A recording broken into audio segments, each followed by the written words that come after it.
ইস্তাম্বুলের আয়া সোফিয়া বর্তমান আমাদের জন্য যেটি অত্যন্ত একটি গুরুত্বপূর্ণ বিষয় হয়ে দাঁড়িয়েছে।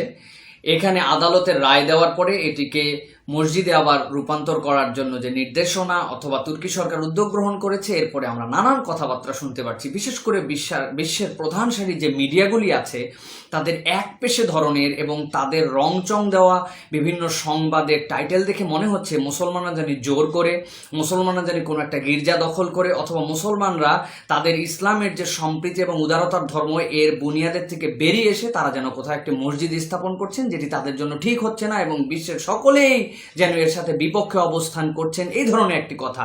প্রথমে আমাদেরকে জানতে হবে, যারা আমরা আয়া সোফিয়ার এই বিষয় নিয়ে এই সকল সংবাদের ভিত্তিতে আমাদের নিজের মতামত দিচ্ছি, তাদের কাছে বলবো আয়া সোফিয়াটা কোত্থেকে আসলো। এটি মূলত একটি গির্জা ছিল যেটা বাইজেন্টাইন সম্রাট জাস্টিনিয়ান তিনি 537 খ্রিস্টাব্দে এটাকে গির্জা বানিয়েছিলেন। এরপরে ধারাবাহিকভাবে প্রায় 600 বছরের কাছাকাছি এটা একটা গির্জাতেই ছিল। কিন্তু এর পরবর্তীতে 1200 শতকের দিকে যখন বিশ্বে ক্রুসেড দেখা দিয়েছিল, তখন 150 বছর এটা একটি পরিত্যক্ত অবস্থায় ছিল। আবার এরপরে এটিকে গির্জায় রূপান্তর করা হয়। কিন্তু যখন অটোমান বংশীয় তৃতীয় মোহাম্মদ ফাতে, সুলতান মোহাম্মদ ফাতে, যখন 1453 সালে এই বাইজেন্টাইন সাথে তাদের সাথে যুদ্ধ হয় এবং তিনি যখন বাইজেন্টাইনে বিজয়ী হয়ে সেটাকে অধিগ্রহণ করেন, তখন তিনি এই বাইজেন্টাইনে আসার পরে যেখানে তাদের রাজধানী ছিল তিনি সেখানে তাদের রাজধানী প্রতিস্থাপন করেন। এই রাজধানীতে থাকা অবস্থাতে যখন এই গির্জাটি সেখানে ছিল, তিনি এই গির্জাওয়ালাদের কাছে তখন প্রস্তাব দেন যে তারা কি এই জমিটি বিক্রি করবে কিনা। আমি এই পয়েন্টটা আপনাদের কাছে খুব জোরালোভাবে রাখতেছি যে তিনি যখন বাইজেন্টাইন দখল করেন, অধিগ্রহণ করেন কোনো একটা এলাকায়, তখন কিন্তু আমরা বর্তমান বিশ্বসহ সবসময় দেখতে পাই আমি এলাকা জয় দখল করেছি, এখন আমি যা ইচ্ছা তাই করতে পারি, এটাই ধরন। কিন্তু সুলতান মোহাম্মদ ফাতে, যার ইতিহাস আপনারা একটু গুগলে সার্চ দিয়ে দেখবেন, তার মতো মহান একজন শাসক, তিনি তখন তাদের কাছে প্রস্তাব দেন এবং তারা কিন্তু গির্জাটি বিক্রি করতে রাজি হয় তার কাছে।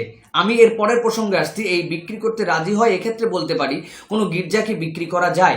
জি, আপনারা সার্চ দিয়ে দেখবেন যে গির্জা বাই অ্যান্ড সেলিং, গুগলের মধ্যে আপনারা গ্রুপ দেখতে পারবেন, পাবলিক গ্রুপ পর্যন্ত সেখানে আছে। যারা এই গির্জা বিক্রির পক্ষে বলছেন তারা বলছেন যে গির্জা টেম্পল এই দুটো আলাদা জিনিস। যেটা মার্কীয় পুস্তকের 13 নম্বর অধ্যায়ের মধ্যে এই বিষয়ে একটা ডকুমেন্ট আছে তাদের কাছে, যে যেটা যীশু খ্রিস্টের সময় বানানো অথবা যীশু খ্রিস্ট নিজে হাতে যেইগুলো বানিয়ে গেছেন সেইগুলোকে তারা বিক্রি করতে পারবে না। এছাড়া নিজেদের বানানো যে কোনো গির্জায় বিক্রি হতে পারে। আমেরিকায়, কানাডায়, ইউরোপে প্রতিনিয়ত গির্জা ক্রয় বিক্রয় হয়। সুলতান মোহাম্মদ ফাতে যখন এই গির্জাটি কিনতে চাইলেন তারা রাজি হলো, কিন্তু তিনি বুদ্ধিদীপ্ত মানুষ ছিলেন। তিনি রাষ্ট্রীয় কোষাগার থেকে এই টাকাগুলো পরিশোধ করেন নাই, বরং রাষ্ট্রীয় কোষাগার থেকে তিনি এই টাকা পরিশোধ না করে তার ব্যক্তিগত তহবিল থেকে এইটা পরিশোধ করে এইটাকে তিনি অধিগ্রহণ করে নেন। পুরো এলাকাটা তার।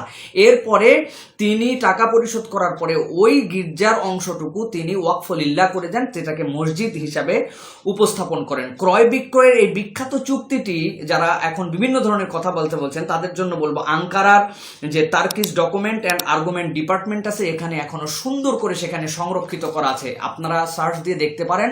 পরে তিনি সেটাকে মসজিদে রূপান্তর করেন।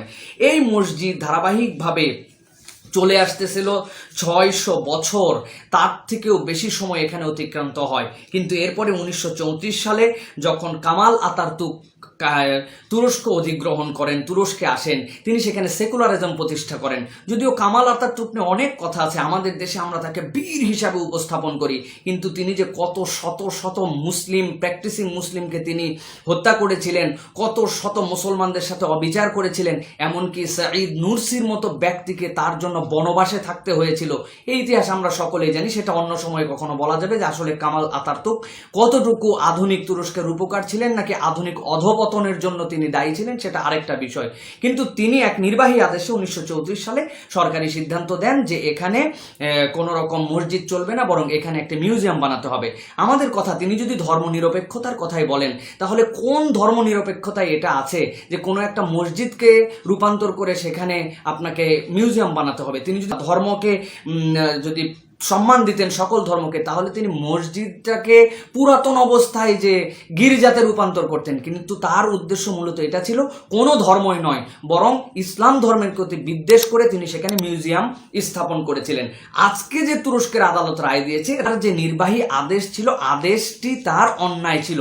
সুতরাং তিনি অন্যায়ভাবে মসজিদ থেকে রূপান্তর করে মিউজিয়াম স্থাপন করেছিলেন। সুতরাং আমাদের এই আদেশটি অন্যায়। তাহলে অন্যায় আদেশের এগেনস্টে ন্যায় আদেশ কি? আগে যে অবস্থায় ছিল সেই অবস্থাতে সেটাকে আবার ফেরত নিয়ে যাওয়া হোক। এক্ষেত্রে কিছু কথা থাকবে আমাদের জন্য, যে মুসলমানরা এই জায়গাটা কিনে নিল, নেওয়ার পরে এখানে মসজিদ বানালো, মসজিদ বানানোর পরে সেখানে আর কিছু বানানো যায় কিনা। আমি ইসলামী শরীয়তের আলাকে বলতে চাই, আপনারা রুদ্দুল মুক্তার, দরুল মুহতার, ইসলামের যে সকল প্রামাণ্য ফতুয়ার গ্রন্থ আছে আল মুগনির মধ্যে দেখবেন ওয়াকফুলিল্লাহ, যদি কোনো একটা জায়গাতে কেউ খরিদ করার পর ওয়াকফুলিল্লাহ করে, ইসলামের ইতিহাসে এটা গির্জা বা অন্য কোনো উপাসনালয়ের মতো নয়, এটাকে কিয়ামত পর্যন্ত বিক্রি করা যাবে না। আপনি যদি সেখান থেকে অন্য কোনো জায়গায় মসজিদকে স্থানান্তরও করেন, তবুও সেই জায়গাটাকে আপনাকে সংরক্ষণ করে রাখতে হবে, সেটাকে আপনাকে ঘেরাও দিয়ে রাখতে হবে যতদিন মুসলমানদের অধীনে ততটুকু থাকবে। আমি যারা আজকে নানান ধরনের কথা বলতেছেন যে মুসলমানরা গির্জার পরিবর্তে এটা না করলে পারতো কিনা, এতে করে ইসলামের ঐতিহ্য, ইসলামের সম্প্রীতির ক্ষুণ্ণ হচ্ছে কিনা, আমি তাদের কাছে বলবো বিনয়ের সাথে, প্রিয় ভাইরা, মুসলমানরা ক্রুসেডের দ্বারা আক্রান্ত হয়েছে, আবার মুসলমানরা এরপরে বিজয় লাভ করেছে। সালাউদ্দিন আইয়ুবির কথা তো সকলেই জানেন, স্পেনের কথা আপনারা জানেন, স্পেনের গ্রানাডা, কর্ডোবা, মাদ্রিদ, টলেডো, ইসবেরিলিয়া যেইগুলো জায়গা আছে, এইগুলো জায়গায় যে মসজিদগুলোকে এখন তারা মানে গুদাম বানায় রেখেছে, পরিত্যক্ত জায়গায় বানায় রেখেছে, মিউজিয়াম বানায় রেখেছে। আপনি কি একটা প্রমাণ এরকম দিতে পারবেন যে মুসলমানরা কোনো একটা জায়গাতে যাওয়ার পরে, সেই অঞ্চল বিজয় লাভ করার পরে সেখানে এরকম কোনো একটা গির্জাকে পরিত্যক্ত গুদাম বানিয়েছে, কোনো একটা গির্জাকে গোশালা বানিয়েছে, এরকম কোনো আমাদের কাছে নজির নাই। তাহলে সুলতান মোহাম্মদ ফাতে, যার বিরোধীরাও তার বরত্বের ব্যাপারে জানেন, তিনি কি এরকম একটা গির্জাকে দখল করে জোর করে এখানে মসজিদ বানাবেন? এটা আমাদের বিশ্বাস হয়, এটা ইতিহাসও আমাদের কাছে প্রমাণ করে না। সুতরাং এই ধরনের একপেশে কথাবার্তা যে আমরা গির্জাকে রূপান্তর করে, এই যে 600 বছর এখানে মসজিদ ছিল, আপনারা সেইটুকু উল্লেখ করছেন না যে এটা তো একটা মসজিদ ছিল, সেখান থেকে না আপনি মিউজিয়াম বানালেন। ইউনেস্কো বলতেছে বিশ্ব ঐতিহ্যের কথা। আমাদের বক্তব্য হচ্ছে, বিশ্ব ঐতিহ্য হিসাবে কি ওর ভিতরের মিউজিয়ামটা ঐতিহ্য, না স্থাপনাটা ঐতিহ্য? যদি স্থাপনাটা ঐতিহ্য হয় তাহলে স্থাপনার তো কোনো ক্ষতি হবে না। আর বিশ্ব ঐতিহ্য বা সেটা কেমন করে আপনি কেবল বলতেছেন গির্জা হিসাবে? ওই গির্জার চারপাশে যে 4টা মিনার আছে, আরো কতগুলো গম্বুজ আছে, যেগুলো মুসলমানরা মসজিদ বানানোর পরে সেখানে স্থাপন করেছিল, তাহলে বিশ্ব ঐতিহ্যে আপনি যদি বুঝাতে চান, তাহলে তো অবকাঠামো মুসলমানদের মসজিদ বানানোর সময় কিছু পরিবর্তন হয়েছে, সেটা তো অবশ্যই রূপান্তর হয়ে গেছে। সুতরাং এই যে নিউজ এজেন্সি বা অন্যদের কাছে একপেশে কথা, এতে ইসলামের সম্প্রীতি নষ্ট হয়ে যাচ্ছে। আমরা কথা বললে অনেক কথা বলা যায়, কিন্তু একটি বিষয় আপনাদের কাছে আমি জিজ্ঞাসা করতে চাই, ধরুন কোনো একটা জায়গা, যে জায়গাটিতে কেউ একজন গির্জা বানিয়েছিল, গির্জা বানানোর পরে কোনো একটা সেকুলার সরকার আসলো, আসার পরে সেখানে জোর করে সেখানে একটা মিউজিয়াম বানায় দিল। মিউজিয়াম বানানোর পরে অনেক অনেক বছর পরে কোনো একটা আদালত বলল, না এটা একটা গির্জার জায়গা, সম্পত্তিটা তারা যে কোনো একটা সোর্স থেকে কেনা ছিল এবং বৈধ, তার জন্য ডকুমেন্ট আছে। এরপরে তারা যারা এটাকে দূর করে মিউজিয়াম বানিয়েছিলেন তারা অন্যায় করেছেন।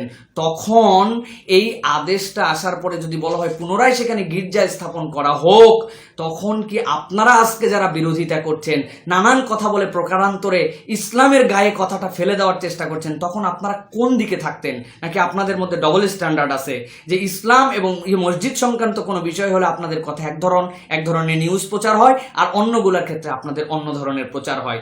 আমি আশা করব ইতিহাস, ঐতিহ্য এবং এইগুলো সবকিছু জেনে আমাদেরকে কথা স্বীকার করতে হবে, মুসলমানরা সবচেয়ে বেশি সম্প্রীতি পছন্দ করে, এবং এই সম্প্রীতিতে আমরা তুরস্কের সরকারের পক্ষ থেকে একটা ঘোষণাও পেয়েছি। তারা বলেছেন এটা যদিও মসজিদে রূপান্তর হয়, কিন্তু এটা সকল ধর্মাবলম্বীর জন্য উন্মুক্ত থাকবে। এটা একটা খুবই সুন্দর কথা, সকল ধর্মাবলম্বী মানুষ এখানে যেতে পারবে, তার স্থাপনা দেখতে পারবে, এটা একটা ঐতিহাসিক জায়গা, এটা যেতে পারবে। মসজিদ বলে আর কেউ ঢুকতে পারবে না এরকম নয়, তবে কোনো টিকিট লাগবে না, কোনো টাকা দিয়ে কাউকে এটা দেখতে হবে না।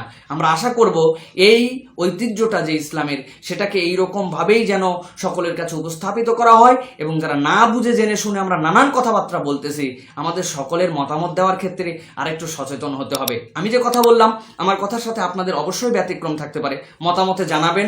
আপাতত বলবো, একপেশে সকল নিউজ এবং নিউজ এজেন্সি যারা, আপনারা কি ধরনের এজেন্ডা বাস্তবায়ন করছেন, যারা জ্ঞানী মানুষ অথবা যারা সজ্ঞান, যারা সচেতন, তারা কিন্তু সকলেই বুঝতে পারছে।